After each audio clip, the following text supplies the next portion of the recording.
Hello बच्चों, आज जो है हम जो कक्षा 10 का विज्ञान विषय हिंदी मीडियम में पढ़ रहे हैं उसका जो टॉपिक चल रहा था रासायनिक अभिक्रियाओं के प्रकार, उसके अंतर्गत हमने दो संयोजन और वियोजन तो देख ली थी और अगली जो प्रकार है हम विस्थापन और द्विविस्थापन दोनों साथ में देखने वाला है। विस्थापन हमने 5 प्रकार लिखे थे रासायनिक अभिक्रियाओं के प्रकार, उसमें से 2 हमने देख लिया, तीसरा चौथा विस्थापन अभिक्रिया और द्विविस्थापन अभिक्रिया आज देखने वाला है। तो देखो सबसे पहले हम बात करेंगे विस्थापन अभिक्रिया। देखो विस्थापन अभिक्रिया को आप ध्यान से समझना। विस्थापन अभिक्रिया को एक प्रयोग द्वारा समझ रहे हैं हम। क्या करें? विस्थापन अभिक्रिया को एक प्रयोग द्वारा समझेंगे। तो हम विस्थापन अभिक्रिया को समझने के लिए क्या करेंगे? 2 टेस्ट ट्यूब लेंगे। सबसे पहले क्या करेंगे बेटा? 2 टेस्ट ट्यूब लेंगे और दोनों टेस्ट ट्यूब के अंदर कॉपर सल्फेट भरेंगे। क्या भरेंगे बेटा? Copper sulphate. कॉपर सल्फेट का सॉल्यूशन लेंगे। कॉपर सल्फेट सॉल्यूशन ले लेंगे बेटा। कॉपर सल्फेट का कलर ब्लू कलर का होता है, हमें पता है। तो ये भर दिया copper sulphate, CuSO4। Copper sulphate, copper sulphate का सॉल्यूशन भरेंगे और इन दोनों में से एक टेस्ट ट्यूब क्या करेंगे? दोनों में कॉपर सल्फेट का सॉल्यूशन है ना, दोनों ही कॉपर सल्फेट का सॉल्यूशन है और दोनों में से एक टेस्ट ट्यूब को हम स्टैंड पर लगा देंगे। क्या करेंगे? स्टैंड पर लगा देंगे। ये वाले टेस्ट ट्यूब इस स्टैंड पे ये लगा दिया हमने। दोनों में से एक टेस्ट ट्यूब को हमने स्टैंड पे लगा दिया और लगाने के बाद ये कॉपर सल्फेट का सॉल्यूशन है बेटा। कॉपर सल्फेट हिंदी में लिखो, फॉर्मूला CuSO4 होता है, कॉपर सल्फेट। अब हम क्या करेंगे? एक टेस्ट ट्यूब, 2 टेस्ट ट्यूब दोनों में कॉपर सल्फेट का सॉल्यूशन लिया हमने, ठीक ना। दोनों में से एक टेस्ट ट्यूब को हमने स्टैंड पे लगाया और उसके अंदर लोहे की कील, ये देखो लोहे की कील है ना बेटा, उसके अंदर ये लोहे की कील लटका देंगे एक धागे की सहायता से। किसी धागे की सहायता से इसके अंदर ये लोहे की कील लटका देंगे। लोहे के कील के अंदर लोहे का क्या फॉर्मूला होता है? Fe ferrous ferrous Fe formula होता है लोहे का। तो हमने क्या किया? लोहे की कील कहाँ लटका दी? एक टेस्ट ट्यूब के अंदर। दूसरी टेस्ट ट्यूब के अंदर हमने कुछ भी नहीं किया। दूसरी टेस्ट ट्यूब के अंदर हमने कुछ भी नहीं किया, एज इट इज उसको रखा हमने। और एक टेस्ट ट्यूब के अंदर हमने क्या किया? लोहे की कील लटका के कुछ समय के लिए दोनों टेस्ट ट्यूब को छोड़ दिया। कुछ समय के लिए दोनों टेस्ट ट्यूब को छोड़ दिया। कुछ समय बाद जब हमने दोनों टेस्ट ट्यूब का मिलान किया तो देखो जिस पर्सनली ए, यहां पर हमने ये लिखो, इसको हमने नाम दे दो ए, पर्सनली ए टेस्ट ट्यूब या पर्सनली ए, और ये है बी। बी को हमने क्या किया था? बी को हमने टेस्ट ट्यूब पे लगा दिया था, ठीक है। तो अब यहाँ जब हम वापस कुछ समय बाद जब इन दोनों का कंपैरिजन करें तो पर्सनली ए ये आपकी रही, पर्सनली ए, और पर्सनली बी ये आपने देखा। तो पर्सनली बी के अंदर आप क्या देख रहे हो? पर्सनली बी वाली जो इधर वाली पर्सनली है बी है, उसके अंदर हम क्या देख रहे हैं? टेस्ट ट्यूब या पर्सनली, अंग्रेजी में बोल रहे हैं टेस्ट ट्यूब, हिंदी में बोलते हैं पर्सनली। तो इस टेस्ट ट्यूब के अंदर हम क्या देख रहे हैं या पर्सनली के अंदर हम क्या देख रहे हैं कि जो कलर है ना कॉपर सल्फेट का वो बदल गया, कलर चेंज हो गया, उसका कलर खत्म हो रहा, लगभग दूसरे रंग का हो गया, कलर चेंज हो गया। क्यों कलर चेंज हो गया? अच्छा, उस कील को बाहर निकाल के देखा ना, उस कील को एक साधारण दूसरी कील से कंपैरिजन करे उस कील का, तो उसका रंग अलग है और इस कील का रंग अलग हो गया। क्यों? कारण समझना, आपको मैं कारण समझाता हूँ। देखो यहाँ हुआ क्या था वो मैं सबसे पहले आपको मैं ये बताता हूँ यहाँ पे हुआ क्या था। जब हमने कील को कॉपर सल्फेट के सॉल्यूशन में डाला तो हुआ क्या, पहले ये समझो फिर कारण भी समझ में आ जाएगा। तो देखो लोहे की कील का रंग कैसा हो गया? भूरा हो गया, और कॉपर सल्फेट का विलीन का रंग नीला रंग मलिन हो गया। क्यों हुआ उसके लिए आप कारण समझोगे। लोहे की कील का फॉर्मूला क्या था? Fe। क्या फॉर्मूला था? Fe। लोहे की कील कैसी थी? सॉलिड थी, ठीक है। इसको किसके अंदर हमने डीप किया था? कॉपर सल्फेट के अंदर हमने डुबो दिया था। कॉपर सल्फेट विलियन जो था उसके अंदर डुबो दिया था। कॉपर सल्फेट विलियन है तो एक्वस, ए क्यू एक्वस कॉपर सल्फेट का विलियन था। लिख दो आप चाहो तो नीचे कॉपर सल्फेट।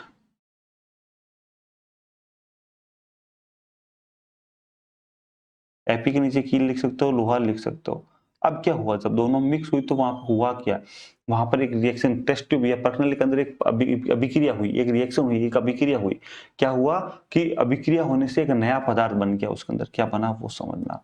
यहाँ पर एक नया पदार्थ, ये जो एपी था ना बेटा, ये FeSO4 के साथ जुड़ गया। क्या किया? FeSO4 के साथ जुड़ गया और बन गया आयरन सल्फेट,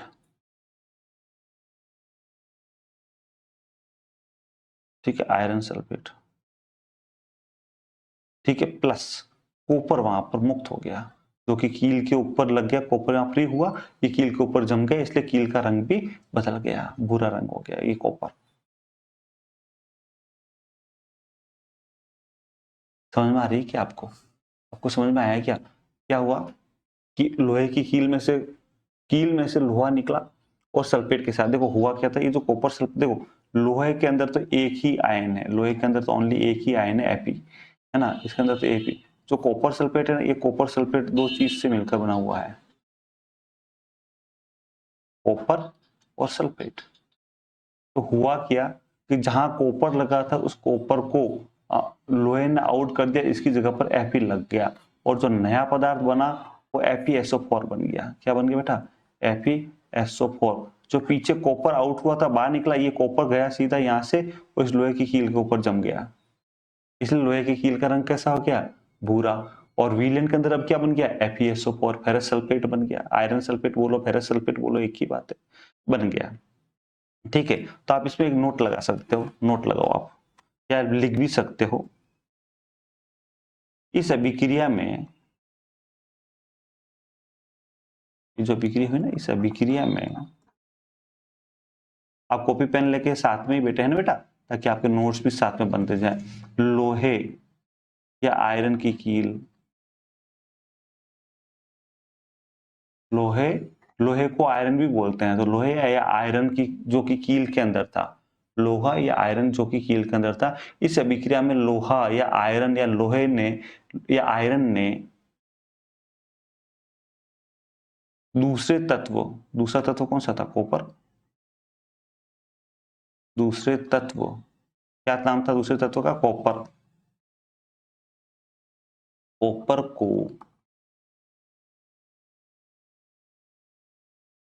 कहां से निकाला? Copper sulphate. वो कॉपर सल्फेट का, कॉपर कहां से निकाला? कॉपर सल्फेट, वो भी कॉपर सल्फेट के विलयन, का विलयन या के विलयन से विस्थापित कर दिया या निकाल दिया या हटा दिया, से विस्थापित कर दिया, या हटा दिया, लिख दो आप चाहो तो, या हटा दिया,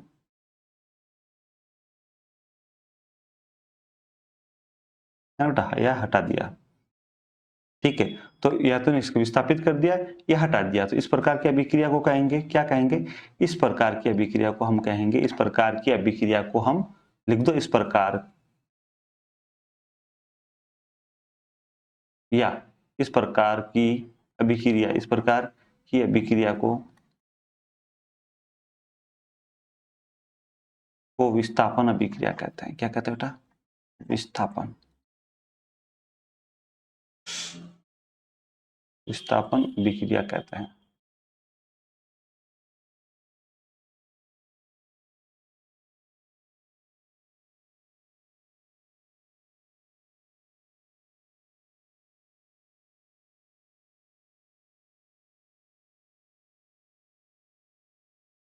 विस्थापन अभिक्रिया कहते हैं। क्या हुआ? इस अभिक्रिया में लोहे ने दूसरे तत्व कॉपर को कॉपर सल्फेट के विलयन से विस्थापित कर दिया या हटा दिया। इस प्रकार की अभिक्रिया को हम क्या कहते हैं? विस्थापन अभिक्रिया कहते हैं। अगर हम कुछ अन्य उदाहरण और देखना चाहें इसके, सुनो, ये तो कॉपर की, लोहे और कॉपर की बात थी। अगर कुछ और उदाहरण देखें तो अगर लोहे की जगह पर हम जिंक ले लें और इसको भी अगर हम कॉपर सल्फेट के विलयन में डालें, कहाँ डालें? कॉपर सल्फेट के विलयन के अंदर। जिंक लिया, जिंक को भी हम कॉपर सल्फेट के विलयन के अंदर डाल दिया, तो क्या हुआ? हमारे पास ZnSO4 आ जाएगा। ZnSO4 प्लस कॉपर यहाँ भी फ्री हो जाएगा, यहाँ भी कॉपर फ्री हो जाएगा। ZnSO4 का मतलब होता है zinc sulphate, zinc sulphate, zinc sulphate बन गया। और अगर इस अभिक्रिया को कॉपर सल्फेट की जगह कुछ और लेके अगर कराएं, जैसे हमने लिया लेड, Pb, लेड लिया, ठीक है, और इस लेड को हमने लिया कॉपर क्लोराइड के सॉल्यूशन में डाला, कॉपर क्लोराइड का सॉल्यूशन, लिख दो आप copper chloride,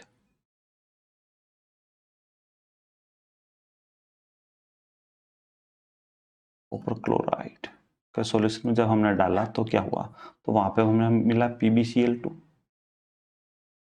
lead chloride plus copper वहां भी फ्री हो गया, यहाँ भी तो हम लिखो लेड क्लोराइड। तो देखो यहाँ पे भी यही हो रहा है, एक तत्व क्या कर रहा है? दूसरे तत्व को उसके विलयन से निकाल रहा है। ऐसी विक्रिया जिसमें एक तत्व दूसरे तत्व को उसके विलयन से विस्थापित कर दे, विस्थापन अभिक्रिया कहलाती है। ये करता क्यों है ऐसा? ऐसा क्यों करते हैं? क्या कारण है कि एक तत्व जो है दूसरे तत्व को वहां से निकाल देते हैं? तो लगाओ नोट, यहाँ पे नोट लगाओ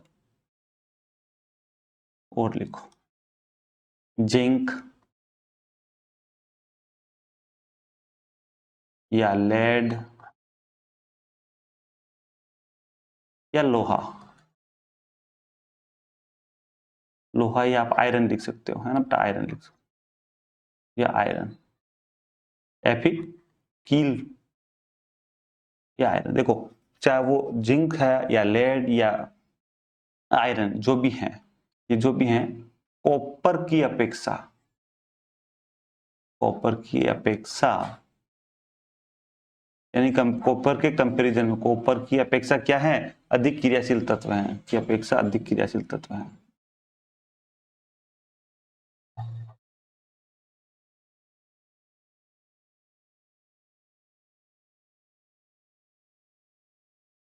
तत्व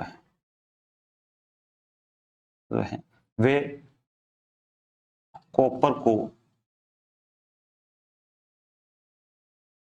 उसके यौगिक, यानी कि कॉपर सल्फेट उसके यौगिक, कॉपर को उसके यौगिक से विस्थापित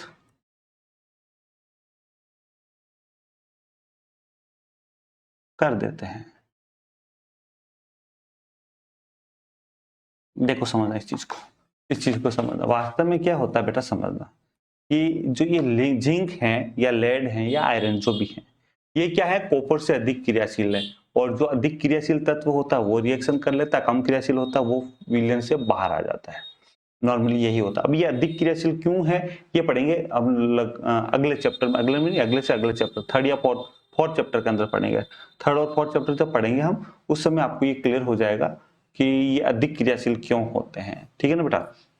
अभी आप सिर्फ इतना याद रखें कि जो जिंक है या लेड है या आयरन है, जो भी कॉपर को अपने उसके विलयन से बाहर निकाल रहे हैं, विस्थापित कर रहे हैं, हटा रहे हैं, वो सारे के सारे क्या हैं, वो कॉपर की कंपैरिजन में अधिक क्रियाशील है, इसलिए वो कॉपर को वहां से हटा देंगे, उसके विलयन में से कॉपर सल्फेट को उसके विलयन कह दो या उसके यौगिक में से हटाकर उसकी जगह पर वो लग जाते हैं, क्योंकि वो अधिक क्रियाशील तत्व होता है और कॉपर कम क्रियाशील तत्व होता है। ठीक है, तो विस्थापन अभिक्रिया के अंदर एक तत्व, एक अधिक क्रियाशील तत्व अपने कम क्रियाशील तत्व को उसके यौगिक से विस्थापित करके उसकी जगह पर वो खुद लग जाता है ना। इस प्रकार की अभिक्रिया को क्या कहते हैं? विस्थापन अभिक्रिया कहते हैं। उसकी जगह पर खुद जुड़ जाएगा या खुद सहयोग कर लेगा, इस प्रकार की अभिक्रिया को कहेंगे विस्थापन अभिक्रिया। अब बात करेंगे द्विविस्थापन अभिक्रिया की। अब किसकी बात करेंगे? द्विविस्थापन अभिक्रिया के। तो देखना समझना, हमने क्या किया, इस द्विविस्थापन अभिक्रिया के अंदर भी दो टेस्ट ट्यूब लिए हमने, दो टेस्ट ट्यूब, परख नली को अंग्रेजी में टेस्ट ट्यूब कहते हैं, है ना बेटा? ज्यादातर इंग्लिश मीडियम की क्लास लेने के कारण कुछ शब्द ऐसे हैं जो इंग्लिश में निकल आते हैं, है ना बेटा? कुछ शब्द ऐसे हैं जो इंग्लिश में निकल आते हैं। मैं पूरा ट्राई कर रहा हूँ आपका हिंदी मीडियम का क्लास हिंदी मीडियम में ही हो, लेकिन कुछ शब्द हालांकि आपके लिए बेनिफिट वाले हैं। ये कुछ शब्द जो इंग्लिश में निकल आते हैं ना बेटा, ये आपको बहुत बेनिफिट दिलाएंगे, नंबर दिलाएंगे, है ना बेटा? क्योंकि साइंस इंग्लिश में होता है, हिंदी में तो होता नहीं है, तो आगे भी आपके फ्यूचर में काम आएगा। लेकिन फिर भी मैंने ट्राई किया है जहां तक मैक्सिमम पॉसिबिलिटी हो वहां हिंदी में बोलता हूँ। जैसे टेस्ट ट्यूब सब बार बार आ जाता, परखनली को टेस्ट ट्यूब कहते हैं अंग्रेजी में, है ना? तो हमने दो परखनली ली, दो परखनली के अंदर हमने दो अलग अलग प्रकार का सॉल्यूशन लिया। एक में हमने लिया सोडियम सल्फेट, क्या लिया बेटा? सोडियम सल्फेट लिया हमने, ये रहा Na2SO और सोडियम सल्फेट Na2SO4 लिया। और जो दूसरी है, दूसरी के अंदर हमने लिया बेरियम क्लोराइड BaCl2, BaCl2। दोनों का विलियन है, दोनों का विलियन, एक में है सोडियम सल्फेट का विलियन, दूसरी में है बेरियम क्लोराइड। जब दोनों को हम मिक्स करते हैं, जब हम दोनों को मिक्स करते हैं तो क्या होता है, एक श्वेत रंग का चूर्ण टाइप अवशेप बनता है। क्या बनता है? श्वेत रंग का चूर्ण टाइप अवशेप बनता है। बात समझ आ रही? तो दोनों मिक्स होगा तो नीचे पाउडर जैसा अवशेप बनेगा, जो जल में अविलय होने के कारण वो घुलता नहीं है इसमें, वो नीचे बैठ जाता है टेस्ट ट्यूब में नीचे। जैसे देखो यहाँ बैठा हुआ है आपके, ये जो बैठा हुआ है ना, ये क्या है? ये अवशेप है। क्या है बेटा? ये अवशेप है। ठीक है, और कोई सी भी अभिक्रिया जिसमें अवशेप बनता हुआ, ऐसी कोई सी भी अभिक्रिया जिसमें अवक्षेप बनता हो उसे अवक्षेपन अभिक्रिया कहते हैं, ये ध्यान रखना। क्या कहता है? अवक्षेपन अभिक्रिया। आप चाहे तो लिख भी लो, मैं लिख लेता हूँ चलो आपको। इसमें श्वेत रंग, इसमें पर इसमें आप थोड़ा कंफ्यूज हो, एक मिनट रुको आप सबसे पहले इस अभिक्रिया को समझो। ये आप यहाँ मत लिखना, आप है ना बेटा, आप लिखना मत अभिक्रिया। 2 मिनट के लिए रुको, आप सबसे पहले इस अभिक्रिया को समझो, यहाँ पे हो क्या रहा है वो समझो। अगले ले लेते हैं, हमने क्या किया, तो यही है, समझा में अच्छा आएगा। हमने क्या किया, Na2SO4 एक लिया हमने ये, और एक हमने लिया BaCl2, 2 सॉल्यूशन लिए। देखो क्या है, Na2SO4 बोलो तो सोडियम सल्फेट। क्या है? Sodium sulphate. ठीक है बेटा, सोडियम सल्फेट। इसमें क्या है, देखो इसमें है क्या वो समझना। एक SO4 है, और इधर एक NH जुड़ा हुआ है, और इधर भी एक NH जुड़ा हुआ है। ये क्या है, इसका पूरा फॉर्मूला है। SO4 में एक 2 NH जुड़े हुए और एक SO4 है। ठीक, ऐसे कैसे है?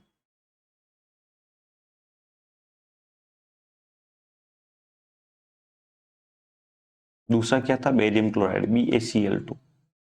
समझना आप, BaCl2, बेरियम क्लोराइड।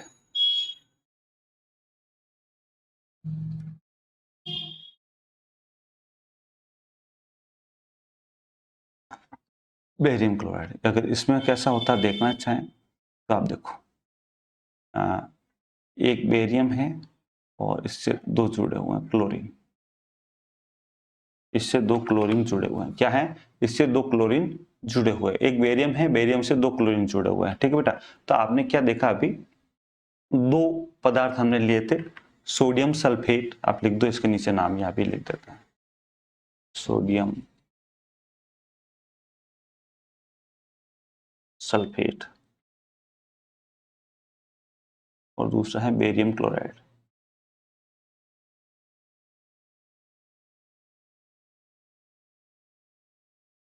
क्लोराइड, जब ये दोनों मिलेंगे, जब ये दोनों मिलेंगे ना, तो क्या होगा वो समझना। जब ये मिलेंगे तो यहाँ पर एक रिएक्शन होगी। क्या रिएक्शन होगी, एक बेरियम सल्फेट बन जाएगा, BaSO4 प्लस इसके साथ NaCl बन जाएगा, नमक बन जाएगा। अभी NaCl तो वाटर में सोल्यूबल है, क्या है, वाटर में सोल्यूबल है NaCl तो। ठीक, ये 2 संतुलित करने लिए 2 लगाया, समीकरण संतुलित हो गया। लेकिन जो ये बेरियम सल्फेट बना है यहाँ पर, ये क्या बना, बेरियम सल्फेट,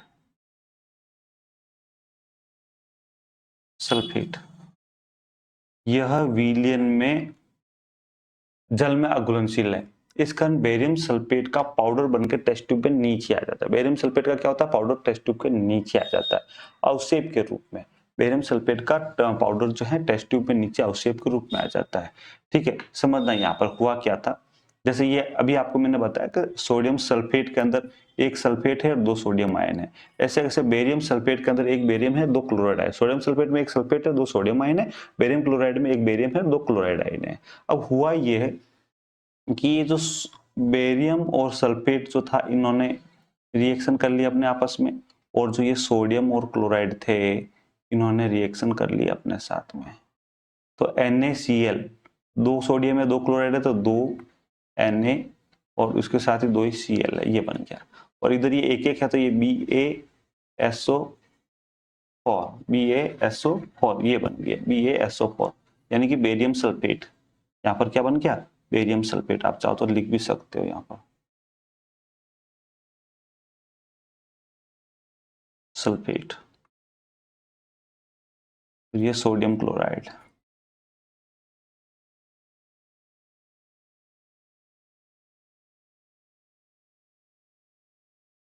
क्लोराइड।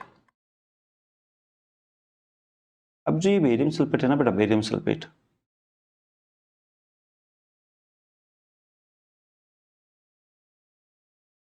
ये जो बेरियम सल्फेट बना है, ये बेरियम सल्फेट क्या होता है, श्वेत रंग का पाउडर होता है। क्या होता है बेटा, श्वेत रंग का एक पदार्थ होता है, श्वेत रंग का। तो आप लिखना चाहो अवक्षेपन अभिक्रिया का, तो यहाँ पे नोट डाल के लिख भी सकते हो, या इधर इधर ही लिख देते हैं यहाँ पर नोट, एक नोट भी डाल के लिख लो आप। इसमें श्वेत रंग का, इसमें श्वेत रंग का एक पदार्थ, श्वेत रंग का एक पदार्थ क्या था, बेरियम सल्फेट है ना, का निर्माण होता है, का निर्माण होता है। ठीक है, जो जल में अविलय है। क्या है ये, बेरियम सल्फेट है। क्या है बेटा, ये बेरियम सल्फेट है। ये यहां से नोट, इसमें श्वेत रंग के पदार्थ का निर्माण होता है जो जल में अविलय है, जो जल में अविलय है। ठीक है, इसे अवक्षेप कहते हैं, इसे अवक्षेप कहते हैं। और ऐसी अभिक्रिया जिसमें अवक्षेप बनता है उसे अवक्षेपण अभिक्रिया कहते हैं। ऐसी अभिक्रिया जिसमें अवक्षेप बनता है उसे अवक्षेपण अभिक्रिया कहते हैं। बात समझ में आई क्या, बात समझ में आई क्या आपको, अवक्षेपण अभिक्रिया वाला चीज समझ में आया। अब सुनो आगे, अब इस आयन को मैं आपको समझाता हूँ, आयनों को मैं समझाता हूँ आपको, इस आयनों के बारे में, इसके बारे में भी नोट लिखाता हूँ। लिखो आप नोट यहाँ पे, सॉरी NOT नोट। सुनो, देखो हमने यहाँ पे क्या देखा, अब देखना एक चीज समझना, यहाँ पे बेरियम है, बेरियम से कितने जुड़े हुए, दो, बेरियम से दो क्लोरीन जुड़े हुए हैं। तो देखो बेरियम के ऊपर जो है ना, जब ये अलग होगा, कलर चेंज कर देते थोड़ा आपको अच्छे से समझ में आएगा, तब ये टूटेगा, आयन बनेगा। तो आयन बनेगा तब क्या होगा वो समझना आप। ये जो बेरियम है ना बेटा, बेरियम से दो टूट रहे हैं तो बेरियम के ऊपर दो प्लस आ जाएंगे, बेरियम के ऊपर दो प्लस आ जाएंगे। क्या आ जाएंगे बेटा, बेरियम के ऊपर दो प्लस आ जाएंगे। और जो क्लोरीन है ये एक एक दोनों, तो दोनों के ऊपर एक एक माइनस आ जाएगा, क्लोरीन के ऊपर एक एक माइनस आ जाएगा, दोनों के ऊपर एक एक माइनस आ जाएगा ना बेटा, दोनों के ऊपर एक एक माइनस आ जाएगा। ऐसे कैसे, SO4, तब ये टू आयन बनेगा, यहाँ से निकलेगा यहाँ पर, तो यहाँ पर आ जाएगा SO4, कितने जुड़े हुए हैं, दो, SO4, तो इसके ऊपर कितने आ जाएंगे, दो माइनस आ जाएंगे, दो जुड़े हुए हैं। और ये जो सोडियम आयन है उसके ऊपर भी Na प्लस आ जाएगा, और सोडियम का आयन के ऊपर भी Na प्लस आ जाएगा। ठीक है, तो एक Na प्लस और एक Cl मिलकर एक NaCl, और दूसरा Na प्लस और दूसरा Cl मिलकर दूसरा NaCl, तो हमारे पास टोटल दो NaCl बन जाएंगे, बन जाएंगे दो।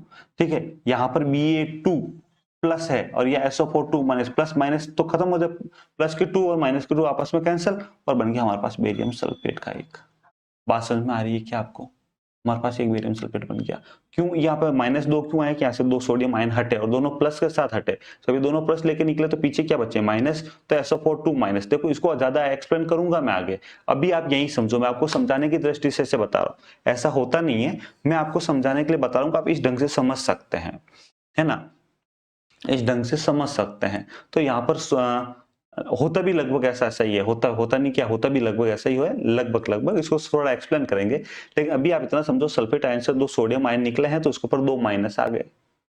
ठीक है, और बेरियम आयन से दो क्लोरीन आयन निकले तो बेरियम के ऊपर दो प्लस आ गए, और प्लस माइनस के बीच में अट्रैक्शन होता है, आकर्षण होता है, और प्लस माइनस के बीच में आकर्षण के कारण बेरियम और सल्फेट दोनों को दो दो की रिक्वायरमेंट थी, बेरियम को दो माइनस की रिक्वायरमेंट थी और सल्फेट को दो प्लस की रिक्वायरमेंट थी, दोनों ही साथ हो लिए।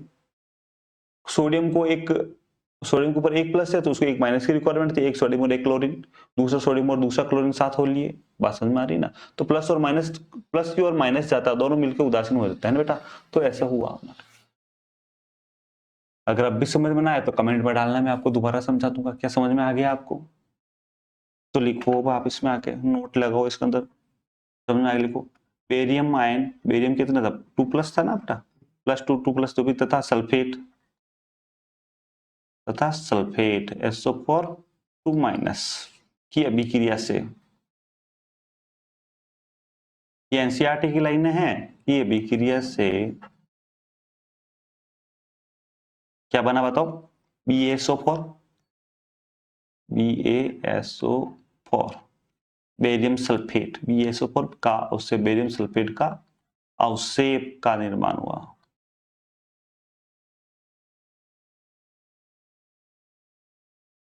का निर्माण हुआ या होता है, होता है। ठीक है, नोट नंबर 2 लगाओ, पीछे जो बचा उसका भी बात कर लेते हैं। सोडियम आयन व क्लोराइड आयन की अभिक्रिया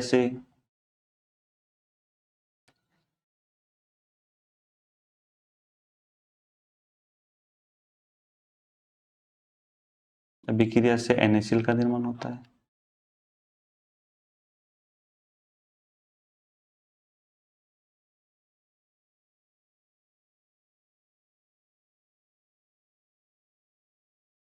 जो जल में विलय है या घुलनशील है, जो जल में घुलनशील है या विलयन है या विलय है या जो विलयन में ही रहता है, या लिख दो, या फिर आप ऐसे लिखते हैं जो विलयन में ही रहता है, ऐसे लिख दो आप। एनसीईआरटी लाइन है, जो विलयन में ही रहता है। ये लाइन ज्यादा से, जो विलयन में ही रहता है।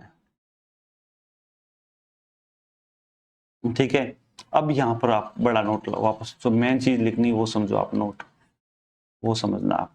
वे अभिक्रिया जिनमें अभिकारकों के बीच आयनों का आदान प्रदान हो उन्हें द्विविस्थापन अभिक्रिया कहते हैं। पहले लिखो, समझाता हूं।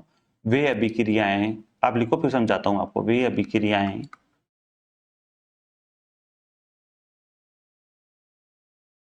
अभिक्रियाएं जिनमें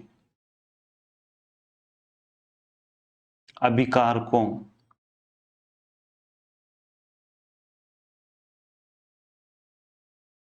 के बीच या के मध्य अभिकारकों के बीच या के मध्य आयनों का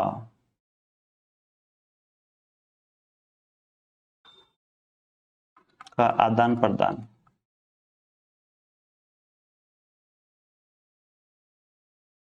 होता है, उन्हें द्विविस्थापन अभिक्रिया कहते हैं। क्या कहते हैं? द्विविस्थापन अभिक्रिया